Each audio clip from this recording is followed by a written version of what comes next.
En France, on ne fête pas vraiment Halloween. Pas comme aux États-Unis. Mais dans mon village, en Normandie, on a une tradition spéciale. Le 31 octobre à minuit, on allume des bougies aux fenêtres pour éloigner les mauvais esprits. Cette année, j'ai oublié. Et maintenant, ils sont là. Je les vois dehors. Des dizaines, des centaines.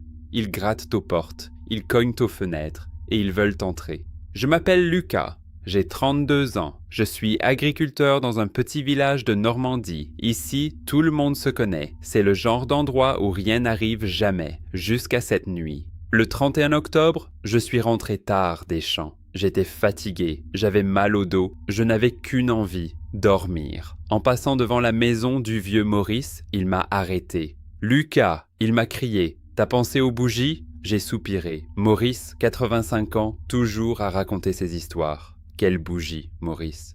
Pour cette nuit, Halloween, les esprits, faut allumer des bougies aux fenêtres, sinon ils entrent. J'ai ri. Maurice, c'est des bêtises. Halloween, c'est pour les enfants. Son visage s'est fermé.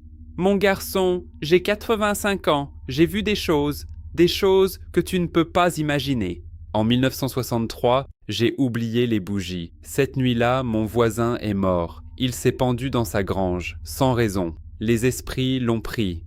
C'était une coïncidence. Non, c'était eux. Ils viennent cette nuit. Ils cherchent les maisons sans lumière. Ils entrent et ils prennent quelqu'un. Maurice, j'ai pas le temps. Écoute-moi, petit con, il a crié. À minuit, les portes entre les mondes s'ouvrent. Les morts reviennent. Ils errent dans les rues. Ils cherchent les vivants. La lumière les éloigne. Sans lumière, ils entrent. Et ils t'emmènent avec eux. J'ai levé les yeux au ciel. D'accord, Maurice, je mettrai des bougies. Je n'en ai pas mis. Je suis rentré, je me suis effondré sur mon lit. J'ai dormi comme une pierre. Jusqu'à minuit. Je me suis réveillé d'un coup, sans raison. J'ai regardé l'heure. 23h59. J'étais dans le noir. La maison était silencieuse. Trop silencieuse. Et dehors, il y avait du bruit. Des pas, des centaines de pas. Qui marchaient dans la rue? Je me suis levé.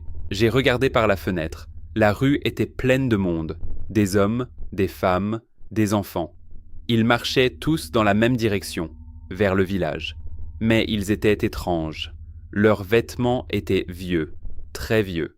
Des habits du 19e siècle, du 18e.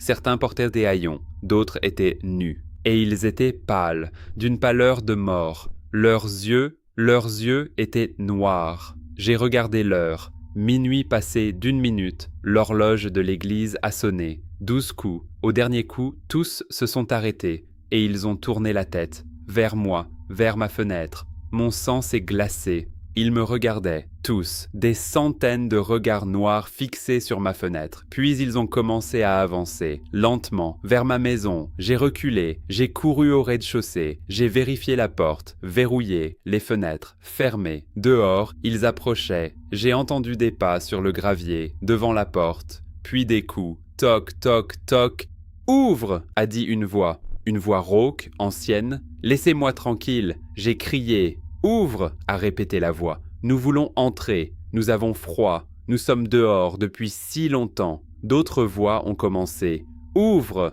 Ouvre-nous ! On veut se réchauffer. On veut voir la lumière. » Des dizaines de voix, des centaines. Tous parlaient en même temps. Puis des grattements aux fenêtres.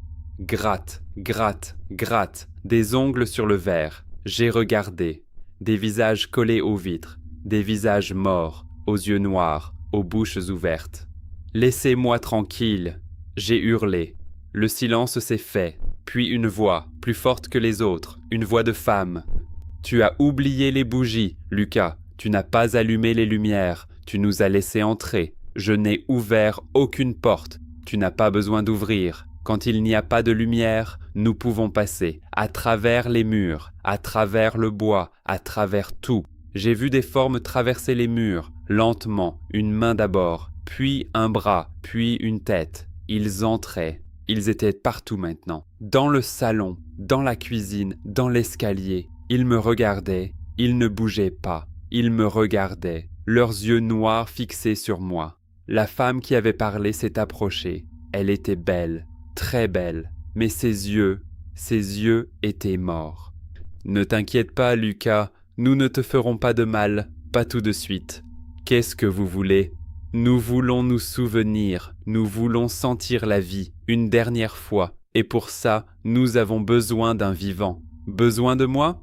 Oui, tu vas nous prêter ton corps. Juste une nuit, nous allons tous passer par toi, un par un. Nous sentirons ton cœur battre, ta chaleur, ton souffle, et après, nous partirons.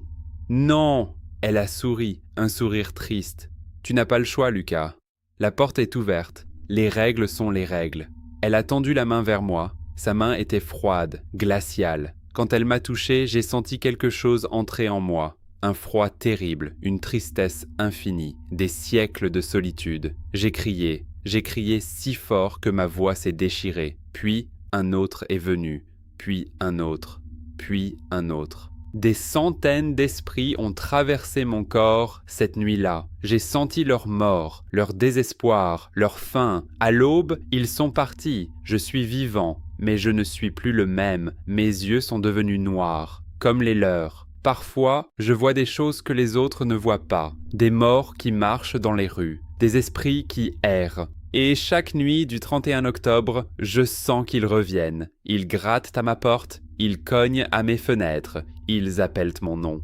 Lucas, Lucas, on revient, prépare-toi. Cette année, j'allumerai des bougies, partout, dans chaque fenêtre, dans chaque pièce. Mais je sais que ça ne suffira pas, parce qu'ils m'ont marqué, je leur appartiens maintenant. Un jour, j'oublierai les bougies. Un jour, je serai fatigué. Un jour, je ne me réveillerai pas à minuit. Et ce jour-là, ils entreront pour de bon. Ils me prendront avec eux, pour toujours. Alors si un jour vous êtes en Normandie le 31 octobre, si vous voyez une maison sans lumière, ne vous arrêtez pas, ne frappez pas, ne cherchez pas à savoir pourquoi. Fuyez. Parce que les morts, eux, ils n'oublient jamais. Et ils ont toujours faim de vivants.